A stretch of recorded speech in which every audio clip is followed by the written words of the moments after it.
everyone, it's Shane Kanto, your Wasteland reviewer, and welcome to the Streaming Wasteland here on the SPDM Crew Podcasting Network.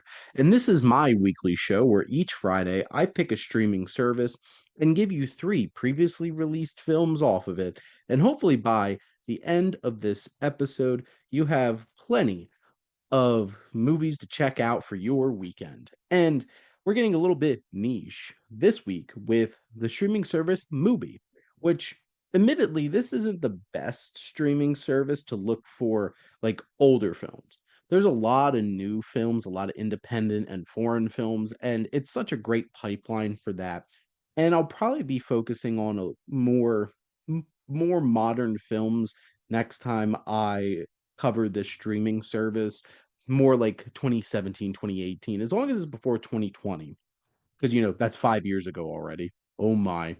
But I did try to scrape the bottom of the barrel for ones that I haven't recommended yet. And we're going to start with 2009's Antichrist. Yes, this is a twisted, messed up movie for sure. Body horror, folk horror, psychological thriller horror, all rolled into one in the hands of Lars von Trier. And Trier is quite the controversial and compelling filmmaker, with films like The House That Jack Built and Melancholia and Nymphomaniac. He really pushes the boundaries of what we as humans and people in a society can handle. And this film really pushes you to the limits with its very, very, very graphic sex scene to open this film and the tragedy of a child falling to their death. Yes, that's how this film starts. So really sets the tone.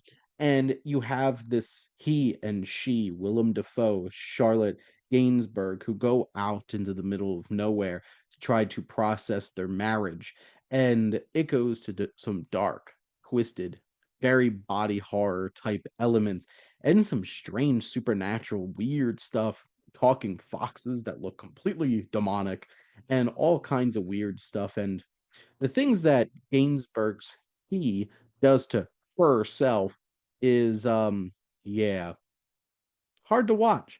But if you're probably wondering why the hell I am recommending this, then it is horrifying. It is so tense and suspenseful and such an interesting art house piece of art that in a very von Trier kind of way.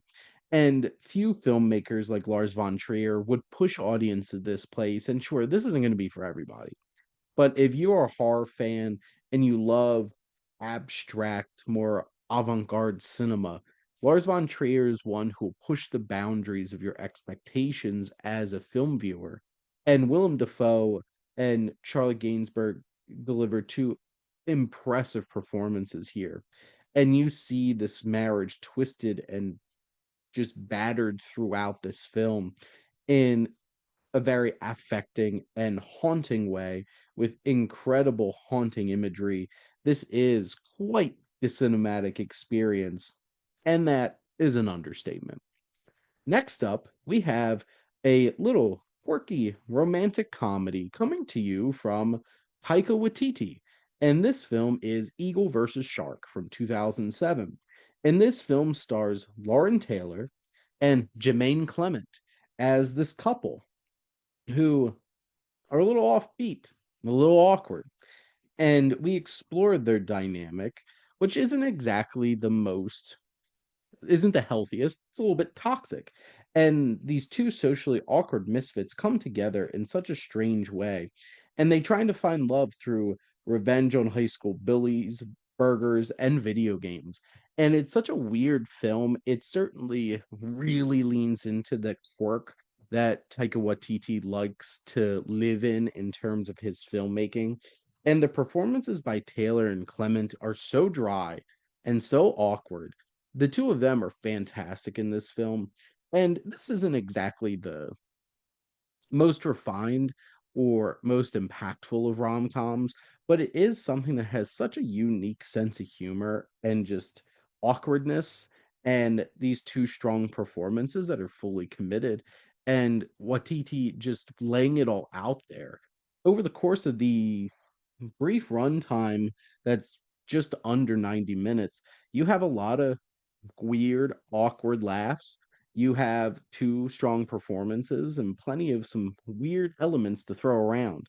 This is, certainly towards the bottom of Watiti's filmography, but it is something that is a very unique experience and really captures that weird indie rom-com vibe that was quite popular for quite a while, honestly, in the late aughts into the 2000s.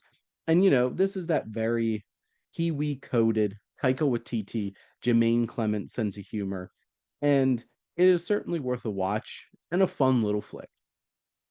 Lastly, we're gonna head back to 1972, and this is an interesting one because this is only a 5-minute short film, but why am I recommending it? Well, it is only 5 minutes, so it's a nice little tale, but this is the first film ever directed by Hayao Miyazaki.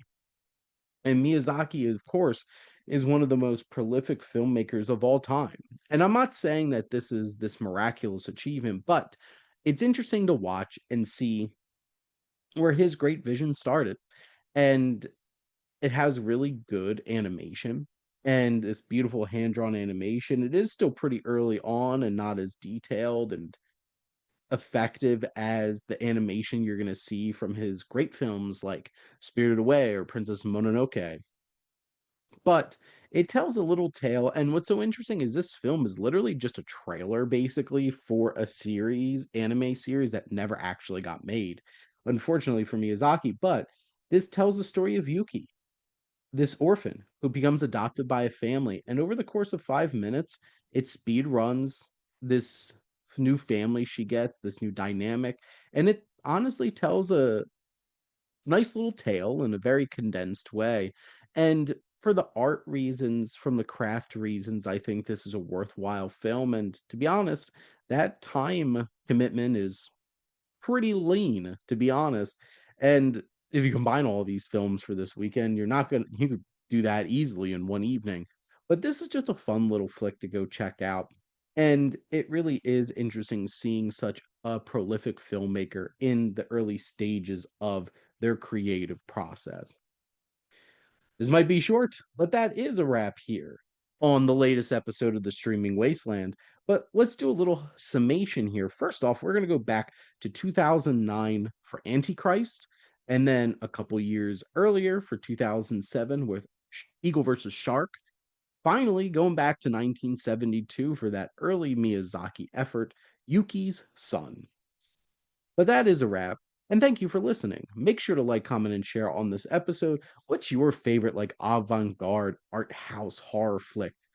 Uh what's your favorite really quirky rom-com from that late aughts, early 2010s era of indie comedy? And what's your favorite animated short? Is it one of the endless Pixar and Disney ones? Or, somebody else like a Miyazaki who put it out there? I would love to be able to see the rest of his short films, but they only play at the Studio Ghibli Museum in Japan, and I will go someday. Someday. But also make sure to follow or subscribe wherever you listen to your podcast. The SPDM Crew Podcast Network is ever expanding.